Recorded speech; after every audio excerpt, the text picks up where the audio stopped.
So unlike the first video, I'm just gonna kind of get into things. It's also not gonna be segmented into different like categories.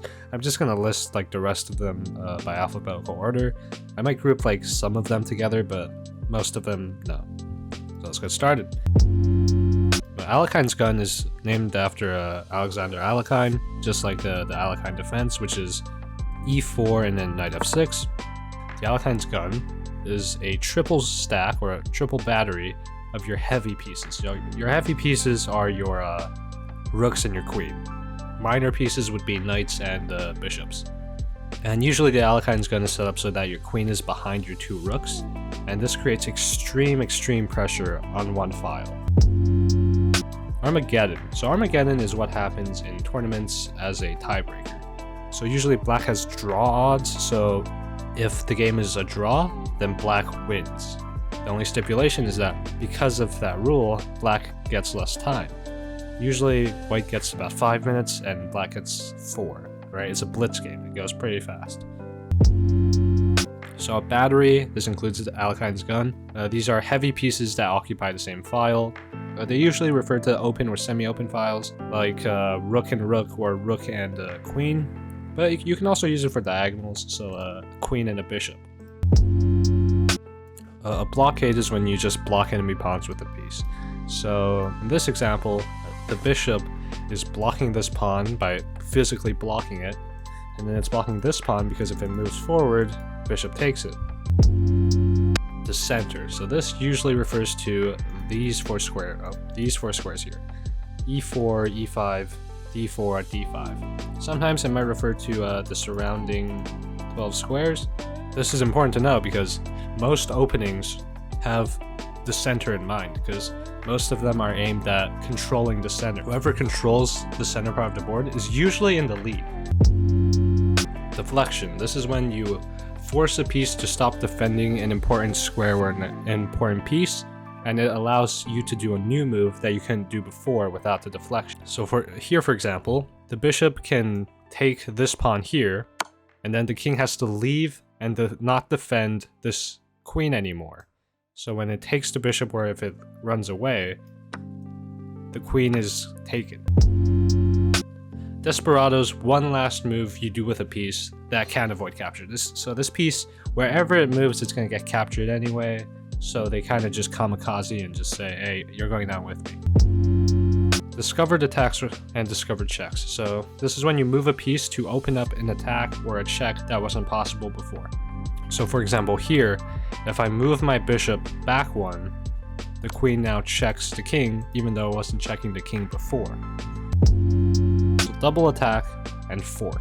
Double attack is when you make a move that creates 2 threats against your opponent. So this can either be you threaten to take a piece or you threatening to checkmate. A fork is a single piece that is moved so that it's attacking 2 pieces at the same time. So it doesn't involve like the potential of checkmating. An example of a double attack is this. If you move the queen to e4, it's threatening checkmate and it's threatening the bishop. You have to deal with the checkmate threat, obviously, so the bishop is taken. In a fork, then a fork is usually associated with the knight, but like this is a fork, for example. The knight attacks both these pieces and it forks them. An exchange is when both players capture each other's piece. An uneven exchange means that someone exchanged a piece that's worth more for a piece that's worth less. So you can win and lose exchanges. In an even exchange, you just exchange like pieces with the same values, like a pawn and a pawn, a bishop and a bishop, or a bishop and a knight, pieces like that. So like here, e4, e5, you take the pawn, they take it back with the queen. That's an exchange. A forced move is pretty important in tactics. This is a move a player has to make, so they can't just choose to make it, they have to make it. It's the only move they can do. So in this game here, when the pawn moved up and checked the king couldn't move anywhere. It can't go here because of the bishop, it can't go here or here because of this bishop, and it can't take the pawn because of the queen and the bishop and the knight. And the only piece that can take the pawn is the knight, so it's forced. This is a forced move. It's the only move you can make, is taking with the knight, and then white delivers checkmate anyway. Interpose. Interposing is just blocking a check on your king by moving a piece in front of the king. So, for For example, let's say black does this. If you move your bishop in front of the king, that's interposing the check. That's interposing. Interference or obstruction. This interposes a piece between an enemy or a critical square and its defender, so the player cannot guard the piece and loses it or gets mated. In this example, when white moved their bishop here, it threatened checkmate and it blocked off the queen from defending the bishop. Black has to deal with the checkmate first, and the bishop is gone. An outpost is a square protected by a pawn that's near the enemy stronghold, and it's hard to attack back. The most common one's a knight outpost, where the knight just sits comfortably in a position and has access to 8 crucial squares. Overloading's when a thing has too many pieces to defend and can't do them all at the same time. So for example, let's say there's a pawn here defending the bishop and the knight. Unfortunately, black has a lot of attacking options and it's black's turn to move. Let's say the bishop takes the knight here. The pawn can only defend one piece, because if it takes this piece, it loses the bishop, but if it moves the bishop, it loses the bishop anyway. A pin. So this is when you attack a piece so that it's pinned and cannot move, because either something more valuable is behind it or it puts the king in check, so it literally can't. So for example here, black's queen is pinned because the king is behind, so like you can't put yourself in check, so you literally can't move the king, and they're being attacked by the rook. If the rook wasn't there, obviously your queen could move, but because the rook would get a discover check, if black moved their queen, they're pinned, and they're going to lose their queen. There's absolute pin, which is putting you in check, and relative pin, which is you just can't move because there's a better piece behind you. A skewer is taking advantage of aligned pieces on a diagonal or a file to gain material or like a competitive edge. This is different from a pin because in the skewer, the more valuable piece is in front. So for example, a skewer could be the bishop attacking the king here. The king has to move, and then the bishop takes the queen. That's a skewer. The less valuable piece was behind it, and that's a skewer. Removing the defender. This is happens a lot in tactics. This is when you capture a piece that's defending another so that you remove the defender, right? It's gone, and now you can worry about taking the piece that was getting defended. A rook lift is when you place your rook in front of pawns. So you put them in front of your pawns and you get them out of the first rank. So you can do this by pushing your rook here and then, getting them out and pushing them somewhere else. Sacrifice and exchange sacrifice. So this is when you intentionally give up material to achieve a larger goal.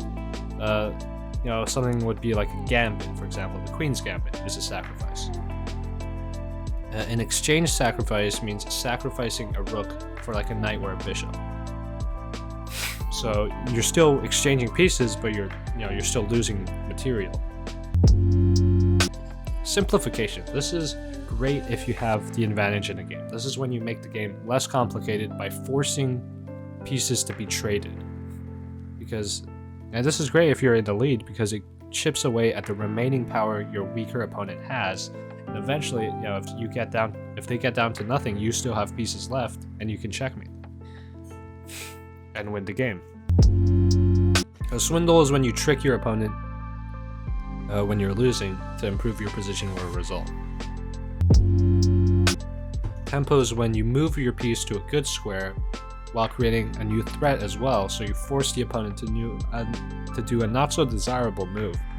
That's called gaining a tempo. Let's say in this position, black decides to go knight f6. It's a great developing move, and it forces the queen to make a move. So black gains a tempo because the move the queen does will not help development. A trapped piece is a piece that can't move anywhere else without being just captured. Windmill is when you check multiple times, often with a bishop and a rook, to capture pieces, force draws, or force a checkmate. So for example here, you can use your bishop to check, king has to move, but when you move your bishop away, it's discover check. King goes back, and then you can do that over and over. That's called a windmill. Zugzwang is any move that leads to an advantage for your opponent. So doing anything would lead to an advantage. So for example here, it's white's turn to move, but anything they do leads to a disadvantage. Because let's say, okay, king goes e6.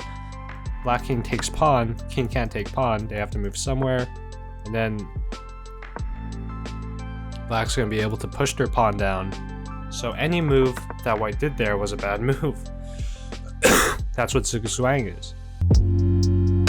Zwischenzug is a beautiful combination that's in your head. You think, oh, this is going to go so great, but then your opponent does something surprising that forces a different reply from you. Those are chess terms. Enjoy.